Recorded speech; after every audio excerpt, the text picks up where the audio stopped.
想跟你聊聊2026年還值不值得考公職，想要從3個角度來討論。一個是本身自己的規劃的部分，再來就是你的年紀，這是第2個部分，然後最後一個部分是你的退休，把它切成這3塊來看。先講自己的部分，你在評估這件事的時候，千萬不要用單一的因素或者面向就直接做了一個決定或答案，你要在多方面的考慮。例如說，你要了解自己的個性，自己的個性是喜歡穩定呢，還是其實自己喜歡冒險？如果說你喜歡穩定，那才有考慮的價值。如果你喜歡冒險，然後你本身呢的能力也相當不錯，不想要做這種死薪水的工作，那我覺得你應該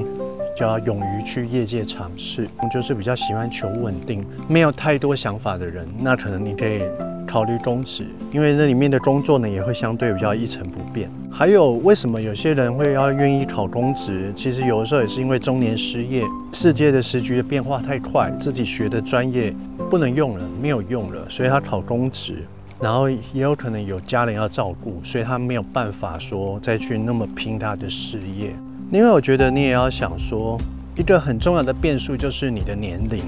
如果你現在20幾歲，決定你的第一份工作就是國考做到底，也不要講25歲啦，可能就在27、28也沒關係。和你35歲以後你再去考，是2種風景。首先是通貨膨脹，還有退休金的累積。雖然我們說現在退休金改了，但原則上還是看年限去累積你的財富嘛。所以光是錢這樣子來回，你就少人家10年。再來就是中年投考，其實有很多變數，因為你的成本很高。你如果要 all in 的話，你可能很快半年到2年內或許可以考上，但你有没有那麼多的存糧？你如果要兼職，那要拖更久，可能要2、3年，甚至更長的时间。人到中年仍然不知道自己要做什么，興趣不明，或者所學興趣已被淘汰的人，可以考公職。但是你也要知道說，你的成本是巨大的。所以在2026的時刻呢，我會建議你過35的人，其實不見得要在公職這條路繼續準備。放寬一點講了，你是36到40以後的人，我覺得不太適合再準備公職。理由就剛剛講嘛，你的累積的年資，然後你的狀態各方面，因為你越年輕的時候，你的時間成本越低；你年紀越大的時候，你的時間成本越高。這就是一個很血淋淋的現實嘛。年輕的時候我們要照顧自己就可以了，我們不用再管太多別人。但隨着你的年紀長大，你可能會有家庭，會有小孩。好，如果沒有家庭也沒有小孩，會有年邁的父母，會需要你的幫助。當然，有些人很幸運，他的父母非常的健康，然後經濟也都無虞，但並不是所有的人都這樣。考試當然還是一個逆轉階級的一個機會啊。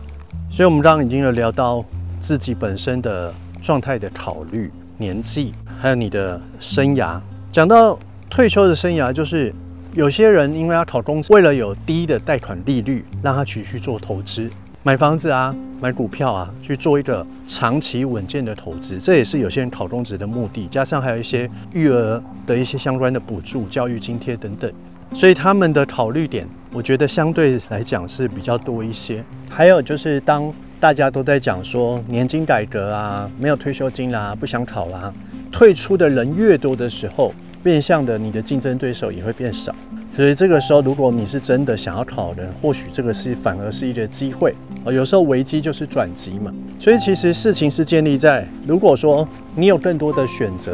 然後你的個性也不是很適合公職的人，你沒有太多後顧之憂啊，你有自己的時間的人，那我覺得其實考公職是一個可以考慮的機會。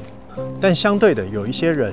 他們呢就會有這個需求，為什麼？因為他們的問題是在於社會地位的天生的低落，所以他的問題不是單一的，要不要考這麼簡單一句話。他的問題點是在於，他是有這個方法逆轉他的人生的階級。過去啊，長輩都對於公務員這個角色呢，還是非常給予支持。就算到現在，還是有很多長輩會認為考國考是一個不錯的選擇。我想，之所以長輩會這麼看這個事情，我覺得大部分的長輩他們都會認同，只有穩定才是最重要的指標。有些人他的工作的起點很高，但是也可能造就他最後眼高手低，他沒辦法去接受比原本工作更差的。那也有一些人他沒有才能，他就只能做低薪的工作，那反而考國考可以讓他從3萬多的薪水變成5萬多，這是他的機會，並不是每個人都是讀電機、讀理工科，有那麼多高科技的工作的機會。有很多人都是端盤子的服務業啊，然後要排班啊、上大夜等等，所以他們也想要逃脫這樣子的牢籠。所以如果說你要考國家考試，其實現在也有很多方向可以試，比如說你可以去考這個台鐵從業人員啊，去考國營事業啊，或者你去考證照，然後去求職。不是說只有公職這條路，但公職這條路確實，我會覺得它某一個程度上是低投入高報酬。你只要投資了3、5年，例如說你23歲剛退伍，大學剛畢業，你就投入國家考試的準備個2年、3年，你也才26、27，